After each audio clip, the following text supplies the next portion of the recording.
So this one's recording, and this one is recording. This is the story of the first person I ever knew with lymphedema, my high school English teacher. I referred to her as Janie in my blog, but her real name is Jackie Miller. I remember seeing her walk down the hallway to class and noticing one leg was larger than the other. I wondered why. At the time, I didn't know about lymphedema. Now I'm a therapist who treats it. Recognizing a need for more awareness, I wanted to begin a social media campaign to educate people about this condition. Since Jackie was the first person I ever knew who had lymphedema, I thought it would be fitting to share her story. Unfortunately, she passed away in 2009. But in June of this year, I had the chance to sit down with her husband Dennis to talk about her experience with lymphedema and cancer.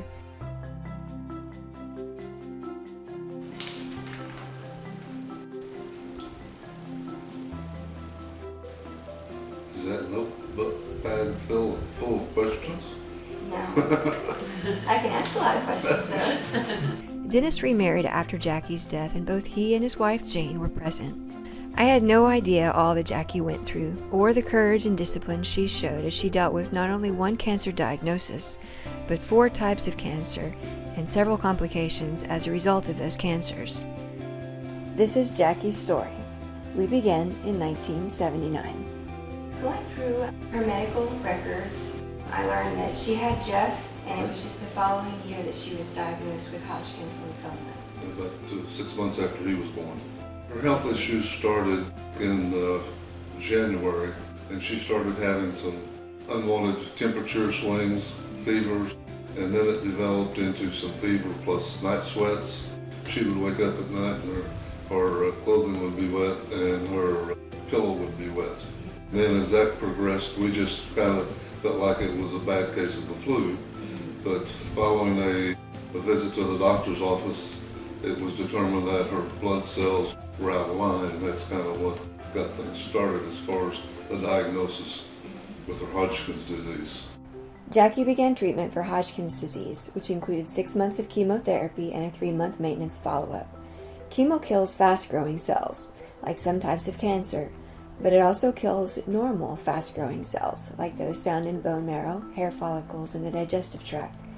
As a result, chemo can have side effects that may include fatigue, hair loss, nausea, and diarrhea, among others. Just as a footnote to that, we were not made aware as to what the issues might be following the treatment. So nobody told you about the complications resulting from chemo treatment? We got the first treatment.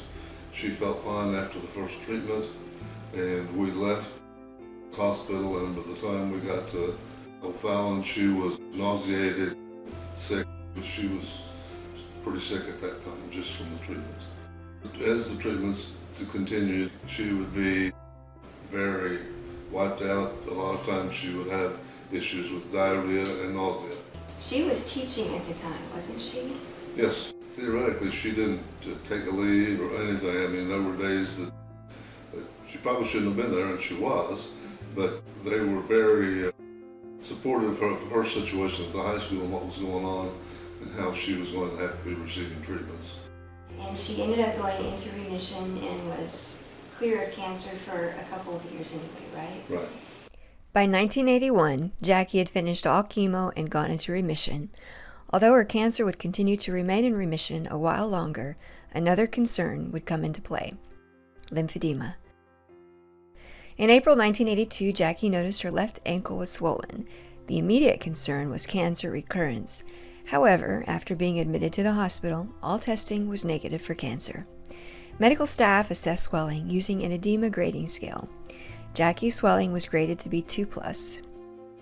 An indentation could be made with a finger up to 4 millimeters deep, which is less than 1/4 of an inch, or it could also mean an indentation would hold a depression for up to 15 seconds. In lymphedema, we use a staging scale. Jackie's lymphedema stage would be stage 1 because documentation shows her swelling went down with elevation. It's also interesting to note her swelling wasn't painful. Lymphedema is usually not painful except sometimes in stage 1 when there is initial congestion, or, in my experience, when there is a combination of edema and lymphedema causing the swelling. In part 2 of this video, we'll take a closer look at the role lymphedema played in Jackie's story.